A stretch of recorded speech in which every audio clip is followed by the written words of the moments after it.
ನೀವು ನಮ್ಮ ಹಿಂದೆ ಗಮನಿಸ್ಬೋದು ಶ್ರವಣಬೆಳಗೊಳದ ವಿಶ್ವವಿಖ್ಯಾತ ಗೊಮ್ಮಟೇಶ್ವರನ ಮೂರ್ತಿ ಇರ್ತಕ್ಕಂಥದ್ದು.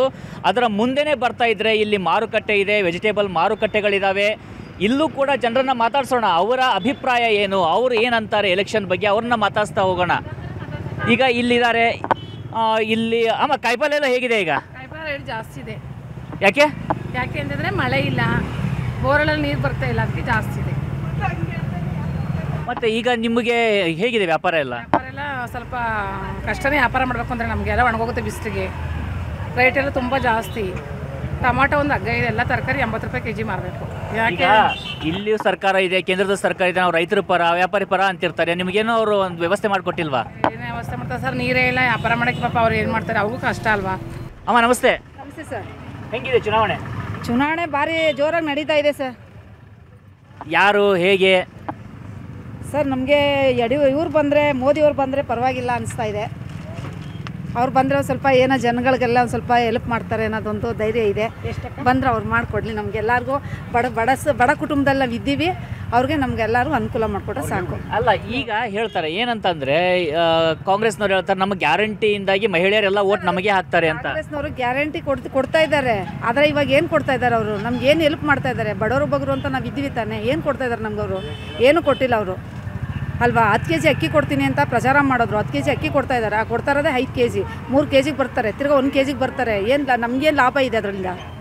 ಈಗ ಬಸ್ ಎಲ್ಲ ಫ್ರೀ ಕೊಟ್ಟಿದ್ದಾರೆ. ಬಸ್ ಫ್ರೀ ಕೊಟ್ಟಿದ್ದಾರೆ, ಇನ್ನೊಂದು ತಿಂಗಳು ಇರುತ್ತೋ ಇರಲ್ವೋ ಅದು ಗೊತ್ತಿಲ್ಲ. ಮತ್ತು ಕರೆಂಟು ಇನ್ನೇನು ಸ್ವಲ್ಪ ದಿವಸ, ಅದುವೇ ಎಲೆಕ್ಷನ್ ಮುಗೀತು ಅಂದರೆ ಅದು ಏನೇನು ಕಥಾಂತರ ಮಾಡ್ತಾರಂತ ಗೊತ್ತಿಲ್ಲ ಇನ್ನೂ. ಈಗ ನಿಮಗೆ ಮೋದಿ ಮುಖ್ಯನಾ ಅಥವಾ ಇಲ್ಲಿ ಲೋಕಲ್ ಅಭ್ಯರ್ಥಿ ಯಾರು ಇರ್ತಾರೆ ಅದು ಮುಖ್ಯ ಆಗುತ್ತಾ? ಮೋದಿನೇ ಮುಖ್ಯ ಸರ್ ನಮಗೆ. ಲೋಕಲ್ ಯಾರಿದ್ರು ಅವ್ರಿಗೆ ನೀವು ಹಾಕ್ತೀರಿ? ಲೋಕಲ್ ಯಾರು ನಿಂತ್ಕೊಂಡ್ರು ಹಾಕ್ತೀವಿ ಸರ್ ನಾವು, ಆದರೆ ಮೋದಿಯವ್ರಿಗೆ ನಮಗೆ ಗೆಲುವು ಕೊಡ್ತೀವಿ ನಾವು. ಈಗ 5 ವರ್ಷದಿಂದ ನಾವು ನೋಡ್ತಾ ಇದ್ದೀವಿ, ಇಲ್ಲಿ ಪ್ರಜ್ವಲ್ ಇದ್ರು, ಅದ್ರ ಹಿಂದೆ ದೇವೇಗೌಡರಿದ್ದು, ಅವರ ಕುಟುಂಬಕ್ಕೆ ಇದಕ್ಕೆ ನಂಟಿರೋ ಅಂಥದ್ದು, ಅದು ಮುಖ್ಯ ಆಗುತ್ತಾ? ಕುಟುಂಬದವರೆಲ್ಲ ನಿಂತಿದ್ದವರೆಲ್ಲರೂ ನಮಗೆ ಹೆಲ್ಪ್ ಮಾಡಿದ್ದಾರೆ. ಯಾರೋ ದಳದವರೆಲ್ಲ ಹೆಲ್ಪ್ ಮಾಡಿದ್ದಾರೆ. ಕಾಂಗ್ರೆಸ್ನವರು ಈಗ ಯಾವುದೂ ಹೆಲ್ಪ್ ಮಾಡ್ತಾ ಇಲ್ಲ. ಮಧ್ಯದಲ್ಲಿ ಎಲ್ಲೋ ಸ್ವಲ್ಪ ಏನೋ ಒಂದು ಮಾಡ್ತೀವಿ ಅಂತ ಭರವಸೆ ಕೊಡ್ತಾ ಇದ್ದಾರೆ. ಈಗ ಒಂದು ವರ್ಷದಿಂದ ಭರವಸೆ ಕೊಟ್ಟರು, ಮಾಡಿದ್ರು. ಇನ್ನು ಮುಂದೆ ಎಲೆಕ್ಷನ್ ಮುಗೀತು ಅಂದರೆ ನೀವ್ಯಾರೋ ನಾವ್ಯಾರೋ ಅಲ್ವಾ? ಬಡವ್ರನ್ನ ಬಂದು ನೋಡ್ತಾ ಇದ್ದಾರಾ, ಮಾತಾಡಿಸ್ತಾ ಇದ್ದಾರಾ? ಅದೇ ಅಭ್ಯರ್ಥಿಗಳು, ನಿಂತಿರೋ ಅಭ್ಯರ್ಥಿಗಳು ಏನು ಎಂತು ಅಂತ ಕೇಳ್ತಾ ಇಲ್ಲ. ನಿಮ್ಮ ಆಸೆ ಆಕಾಂಕ್ಷೆ ಏನು ಅಂತಲೂ ಕೇಳ್ತಾ ಇಲ್ಲ ಸರ್ ಅವರು. ಅದಕ್ಕೆ ಅವ್ರಿಗೆ ಯಾಕೆ ನಾವು ಇದು ಮಾಡಿಕೊಡ್ಬೇಕು, ಹೆಲ್ಪ್ ಮಾಡಬೇಕು? ಬೇಡ ಬಿಡಿ, ನಮ್ಮ ಪ್ರಪಂಚಕ್ಕೆ ಏನು ಮಾಡ್ತಾ ಇದ್ದಾರೆ, ಕರ್ನಾಟಕ ಪೂರಿ ಇಡೀ ಇಂಡಿಯಾಗೆ ಅವ್ರಿಗೆ ಹೆಲ್ಪ್ ಮಾಡ್ತೀವಿ ಬಿಡಿ. ಹೆಂಗಿದೆ ಈಗ ಎಲೆಕ್ಷನ್ ಅಲ್ಲಿ? ನೋಡ್ಬೇಕು ಇನ್ನು ಈ ಸಲ ಯಾರು ಬರ್ತಾರೆ ಅಂತ ಹೇಳೋಕ್ಕಾಗಲ್ಲ.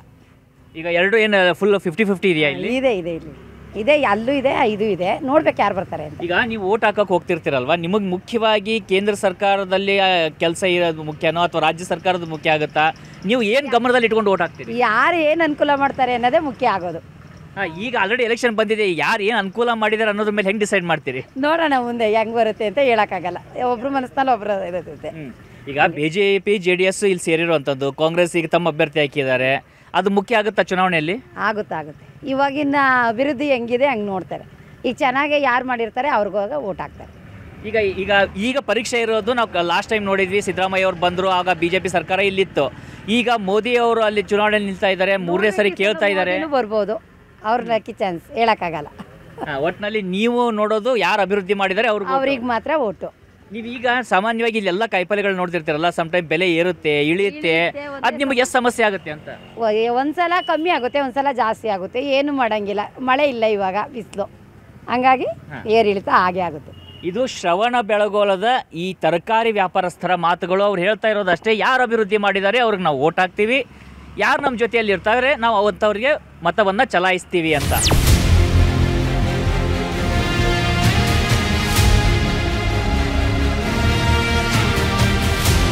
ನ್ಯೂಸ್ 18 ಜನ ಮತ ಯಾತ್ರೆ ಇವತ್ತು ಹಾಸನಕ್ಕೆ ಬಂದಿದೆ. ಹಾಸನದ ಅಭ್ಯರ್ಥಿಯಾಗಿರೋ JDS ಅಭ್ಯರ್ಥಿಯಾಗಿರ್ತಕ್ಕಂಥ ಪ್ರಜ್ವಲ್ ರೇವಣ್ಣ ಅವರು ನಮ್ಮ ಜೊತೆಯಲ್ಲಿದ್ದಾರೆ. ಅವರನ್ನು ಮಾತಾಡ್ಸೋಣ. ಹೇಗಿದೆ ಇವತ್ತು ಈ ಬಾರಿ ಚುನಾವಣೆ ಸ್ಪರ್ಧೆ, ಹೇಗಿದೆ ಅವರ ಪ್ಲಸ್ ಅಥವಾ ಅವ್ರಿಗೆ ಇರ್ತಕ್ಕಂಥ ಸವಾಲು, ಈ ಎರಡು ವಿಚಾರಗಳ ಬಗ್ಗೆ ಅವ್ರ ಜೊತೆ ಮಾತನಾಡ್ತಾ ಹೋಗೋಣ. ಪ್ರಜ್ವಲ್ ರೇವಣ್ಣ ಅವರೇ ನಮಸ್ತೆ. ನಮಸ್ಕಾರ ಸರ್, ಚೆನ್ನಾಗಿದ್ದೀರಾ? ಚೆನ್ನಾಗಿದ್ದೀನಿ. ಈಗ ಹಾಸನದಲ್ಲಿ ಚುನಾವಣೆ ಕಾವಿರ್ತಕ್ಕಂಥದ್ದು, ಈಗ ಆಲ್ರೆಡಿ ನೀವು ಒಂದು ಬಾರಿ ಸಂಸದರಾಗಿದ್ದೀರಿ. ಹೇಗಿದೆ ಈ ಬಾರಿ ಜನರ ಸ್ಪಂದನೆ ಹೇಗಿದೆ? ಭಾಳ ಚೆನ್ನಾಗಿದೆ. ಎಲ್ಲ ಕಡೆ ಹೋದಂಥ ಸಂದರ್ಭದಲ್ಲಿ ನಾವು ಮಾಡಿರೋಂಥ ಕೆಲಸಗಳು, ಆಮೇಲೆ ನಾವು ಮಾಡಿರೋಂಥ ಕಾರ್ಯಗಳನ್ನ ಜ್ಞಾಪಿಸ್ಕೊಂಡು ಇವತ್ತು ಇಲ್ಲ ನೀವೇ ಸಂಸದರಾಗಬೇಕು ಅನ್ನೋ ಒಂದು ವಿಶ್ವಾಸನ ಮೂಡಿಸೋಂಥ ಕೆಲಸದಲ್ಲಿ ಇವತ್ತು ಎಲ್ಲ ಕಡೆ ಮುಖಂಡರುಗಳು, ಮುಖ್ಯಸ್ಥರುಗಳು ಹಾಗೂ ಸಾರ್ವಜನಿಕರಿಗೆ ಭೇಟಿ ಮಾಡಿದಂಥ ಸಂದರ್ಭದಲ್ಲಿ ಆ ಸಂತೋಷ ಕಾಣ್ತಾ ಇದೆ. ಖಂಡಿತವಾಗ್ಲೂ ನಂಗೆ 100% ಭರವಸೆ ಇದೆ. ನಮ್ಮ ಜಿಲ್ಲೆಯ ಜನತೆ ನಮ್ಮ ಮತ್ತೊಮ್ಮೆ ಆಶೀರ್ವಾದ ಮಾಡಿ ನಮ್ಮನ್ನು ಸಂಸದೆ ಕಳಿಸಿ ಮತ್ತೆ ನನಗೆ ಹೆಚ್ಚುವರಿ ಒಂದು ಕೆಲಸ ಮಾಡೋದಕ್ಕೆ ಅವಕಾಶ ಮಾಡೋಕ್ಕೆ ಒಂದು ಶಕ್ತಿ ತುಂಬ್ತಾರೆ ಅನ್ನೋದು ನನಗಿದೆ ಆಸೆ ಇದೆ ಸರ್. ಈಗ ಕಳೆದ ಚುನಾವಣೆಯನ್ನು ಗಮನಿಸಿದರೆ ಇಡೀ ರಾಜ್ಯದಲ್ಲಿ 25 ಸ್ಥಾನಗಳನ್ನ ಬಿಜೆಪಿ ಗೆದ್ದಿತ್ತು, ಒಬ್ಬರು ಪಕ್ಷೇತರ, ಇನ್ನೊಂದು JDSನಿಂದ ನೀವು ಗೆದ್ದಿದ್ದು, ಕಾಂಗ್ರೆಸ್ನಿಂದ ಒಬ್ಬರು ಗೆದ್ದಿದ್ದು. ಅಂದರೆ ಅಷ್ಟು ಸ್ಪರ್ಧೆ ಇದ್ದಾಗ ನೀವು ಗೆದ್ದು ಬಂದಿದ್ರಿ. ಆ ಸಂದರ್ಭದಲ್ಲಿ ಇಕ್ವೇಷನ್ ಬೇರೆ ಇತ್ತು, ನೀವು ಕಾಂಗ್ರೆಸ್ ಜೊತೆಯಲ್ಲಿದ್ರಿ. ಈ ಬಾರಿ ಇಕ್ವೇಷನ್ ಚೇಂಜ್ ಆಗಿದೆ, ಬದಲಾದಂಥ ರಾಜಕೀಯ ಲೆಕ್ಕಾಚಾರದಲ್ಲಿ ಈಗ ಬಿಜೆಪಿ ಜೊತೆಯಲ್ಲಿ ಇರ್ತಕ್ಕಂಥದ್ದು. ಈ ಒಂದು ಬದಲಾವಣೆಯನ್ನು ಜನ ಯಾವ ರೀತಿಯಾಗಿ ಸ್ವೀಕಾರ ಮಾಡ್ತಾ ಇದ್ದಾರೆ ಸರ್? ಇವತ್ತು ರಾಜಕಾರಣದಲ್ಲಿ ಬದಲಾವಣೆನ ಎಕ್ಸ್ಪೆಕ್ಟ್ ಮಾಡ್ತಿದ್ರು ಜನ. ಇವತ್ತು ಕೆಳಮಟ್ಟದ ಜನ ಇವತ್ತು ದೇವೇಗೌಡರು ಮೋದಿಯವ್ರ ಜೊತೆ ಸೇರಿಕೊಂಡ್ರೆ ಒಂದು ಒಳ್ಳೆ ರಾಜ್ಯನ ಕಟ್ಟೋಂಥ ಕೆಲಸ ಆಗ್ಬೋದು ಅನ್ನೋ ಒಂದು ದೃಷ್ಟಿಕೋನನೇ ಭಾಳ ಹೆಚ್ಚಾಗಿತ್ತು. ಹಾಗಾಗಿ ಇವತ್ತೆಲ್ಲೋ ಒಂದು ಕಡೆ ಜನಕ್ಕೆ ಎಲ್ಲರೂ ಕೂಡ ಇವತ್ತು ಅದಾಗಿರೋದು ಭಾಳ ಸಂತೋಷ ತಂದಿರೋಂಥ ವಿಚಾರ ಅದು. ಹಾಗಾಗಿ ಇವತ್ತು ಬದಲಾವಣೆ ಇನ್ನೂ ಚೇಂಜ್ ಆಗಿದೆ. ಇವತ್ತು ನಾನು ಹೋದ ಸರಿ ನೀವು ಹೇಳ್ದಂಗೆ ಮೋದಿಯವ್ರ ಅಲೆಯಲ್ಲಿದ್ದಂಥ ಸಂದರ್ಭದಲ್ಲೂ ಕೂಡ ಗೆದ್ದು ಬಂದಿದ್ದೆ. ಇವತ್ತು ಹಂಗಿಲ್ಲ. ಮೋದಿಯವ್ರ ಅಲೆ ಜೊತೆ ನಮ್ಮದೂ ಒಂದು ಸೇರಿಕೊಂಡು ನಾವೆಲ್ಲ ಒಗ್ಗಟ್ಟಾಗಿರೋದ್ರಿಂದ ಇನ್ನೂ ಹೆಚ್ಚಿನ ಬಲ ಸಿಕ್ಕಿದಂಗೆ ಆಗಿದೆ. ಇವತ್ತು ನಮಗೆ BJP ಪಕ್ಷ ಒಳಗೆ ಸೇರ್ಕೊಂಡಿರೋದ್ರಿಂದ ಇವತ್ತು ಹೆಚ್ಚಿನ ಬಲ ಸಿಕ್ಕಿದಂಗೆ ಆಗಿದೆ. ಖಂಡಿತವಾಗ್ಲೂ ಒಳ್ಳೆ ಲೀಡಲ್ಲೇ ಕೂಡ ನಮ್ಮ ಜಿಲ್ಲೆ ಜನತೆ ನಮ್ಮನ್ನು ಆಶೀರ್ವಾದ ಮಾಡ್ತಾರೆ ಅನ್ನೋ ವಿಶ್ವಾಸ ಇದೆ. ನ್ಯೂಸ್ 18 ಜನ ಮತ ಯಾತ್ರೆ ಇವತ್ತು ಹಾಸನಕ್ಕೆ ಬಂದಿರುವಂಥದ್ದು. ಈಗ ನನ್ನ ಜೊತೆಯಲ್ಲಿ ಮಾತನಾಡೋದಕ್ಕಿದ್ದಾರೆ ಹೊಳೆ ನರಸೀಪುರ ಶಾಸಕರು, ಮಾಜಿ ಸಚಿವರು ಹಾಗೂ ಸಂಸದ ಪ್ರಜ್ವಲ್ ಅವರ ತಂದೆ ರೇವಣ್ಣವರು. ಸರ್ ನಮಸ್ತೆ. ನಮಸ್ತೆ ಸರ್. ಸರ್, ನಾನೀಗ ನಿಮ್ಮನ್ನ ಇಂಟ್ರೊಡ್ಯೂಸ್ ಮಾಡುವಾಗ ಒಂದು ಮಾತನ್ನ ಹೇಳಿದೆ, ಸಂಸದ ಪ್ರಜ್ವಲ್ ಅವರ ತಂದೆ ರೇವಣ್ಣ ಅಂತ. ಒಬ್ಬ ತಂದೆಯಾಗಿ ಹೇಗನ್ಸುತ್ತೆ ಸರ್ ಈ ಒಂದು? ಸರ್, ಈಗ ಈಗಿನ ರಾಜ್ಯ ಸರ್ಕಾರ 9 ತಿಂಗಳಾಗಿದೆ ಅಧಿಕಾರಕ್ಕೆ. 9ರಿಂದ 10 ತಿಂಗಳಾಗಿರ್ಬೋದು. 10 ತಿಂಗಳಲ್ಲಿ ಈ ಜಿಲ್ಲೆ ಕೊಟ್ಟಂಥ ಕೊಡುಗೆ ಏನು ಕೊಡುಗೆ ಕೊಟ್ಟಿದ್ದಾರೆ? ರಾಜ್ಯದ ಜನತೆ ಈಗಿನ ಸರ್ಕಾರದ 9 ತಿಂಗಳ ಆಡಳಿತ, ಮೋದಿಯವರ 10 ವರ್ಷದ್ದು ಆಡಳಿತ, ಇವತ್ತು ಈ ಜಿಲ್ಲೆಗೆ, ಈ ರಾಜ್ಯಕ್ಕೆ, ಈ ಜಿಲ್ಲೆಗೆ ಅವರು ರಸ್ತೆಗಳಿಗೆ ಎಷ್ಟು ಕೋಟಿ ಹಣ ಕೊಟ್ಟಿದ್ದಾರೆ, ಕುಡಿಯೋ ನೀರಿಗೆ ಎಷ್ಟು ಕೊಟ್ಟಿದ್ದಾರೆ, ಮತ್ತು ಕೇಂದ್ರ ಸರ್ಕಾರದಿಂದ ಇವತ್ತು ಆರೋಗ್ಯ 5 ಲಕ್ಷ ರೂಪಾಯಿ ಇದು ಮಾಡಿದರೆ 1,000 ಕಾಯಿಲೆ ಯಾವುದೇ ಇದ್ದರೂ ಅದರಲ್ಲಿ ಟ್ರೀಟ್ಮೆಂಟ್ ತಗೊಳ್ಳೋವಂಥ ಒಂದು ಅವಕಾಶ ಮಾಡಿಕೊಟ್ಟಿದ್ದಾರೆ. ಬರೀ ಕೇವಲ ಆಧಾರ್ ಕಾರ್ಡು, ಪಾಸ್ಬುಕ್ಕು, ಅವ್ರ ಫೋನ್ ನಂಬರ್ ಕೊಟ್ಟರು ಸಾಕು. 5 ಲಕ್ಷದ್ದು ಆಯುಷ್ಮಾನ್ ಭಾರತ್ ಇದು ಕೊಡ್ತಾರೆ, ಕಾರ್ಡ್. ಯಾವ ಹಾಸ್ಪಿಟ್ಲಿಗೆ ತಗೊಂಡೋದ್ರು 5 ಲಕ್ಷ ಬರೀ ಟ್ರೀಟ್ಮೆಂಟ್ ತಗೋಬೋದಾ? ಈ ಸರ್ಕಾರ ಏನು ಮಾಡಿದೆ? ಇಲ್ಲಿ ಪ್ರಜ್ವಲ್ ರೇವಣ್ಣ, ಶ್ರೇಯಸ್ ಪಟೇಲ್ ಕಾದಾಟ ಹೇಗಿದೆ? ಮೋದಿ ದೇವೇಗೌಡ ಜುಗಲ್ಬಂದಿ ವರ್ಕೌಟ್ ಆಗುತ್ತಾ? ಚುನಾವಣೆ ಹೊಸ್ತಿಲಲ್ಲಿ ಹಾಸನ ಜಿಲ್ಲೆಯ ಜನರ ಮನಸ್ಸಿನಲ್ಲಿ ಯಾರ ಪರ ಒಲವಿದೆ, ಯಾರಿಗೆ ವಿರೋಧವಿದೆ ತಿಳಿಯುವಂಥ ಪ್ರಯತ್ನವನ್ನು ಮಾಡೋಣ ನಮ್ಮ ಜನ ಮತ ಯಾತ್ರೆಯಲ್ಲಿ.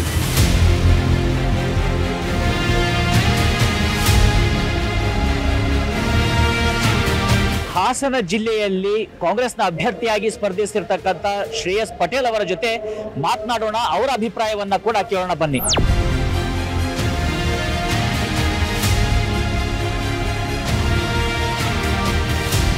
ನ್ಯೂಸ್ 18 ಜನ ಮತ ಯಾತ್ರೆ ಈಗ ಹಾಸನ ಜಿಲ್ಲೆಯ ಆಲೂರು ಪಟ್ಟಣದಲ್ಲಿರ್ತಕ್ಕಂಥದ್ದು. ಈ ಒಂದು ಕಾರ್ಯಕ್ರಮದಲ್ಲಿ ಭಾಗವಹಿಸೋದಕ್ಕೆ ಮತ್ತು ಇಲ್ಲಿಯ ಪ್ರಾಸ್ಪೆಕ್ಟ್ ಬಗ್ಗೆ ಹೇಳೋದಕ್ಕೆ ನನ್ನ ಜೊತೆಯಲ್ಲಿ ಜಾಯ್ನ್ ಆಗ್ತಾ ಇದ್ದಾರೆ ಅಭ್ಯರ್ಥಿಯಾಗಿರ್ತಕ್ಕಂಥ ಶ್ರೇಯಸ್ ಪಟೇಲ್ ಅವರು, ಅದೇ ರೀತಿಯಾಗಿ ಶಾಸಕರಾಗಿರ್ತಕ್ಕಂಥ ಶಿವಲಿಂಗೇಗೌಡರು. ನಾವು ಮೊದಲಿಗೆ ಶ್ರೇಯಸ್ ಪಟೇಲ್ ಅವರ ಜೊತೆಯಲ್ಲಿ ಮಾತನಾಡ್ತಾ ಹೋಗೋಣ.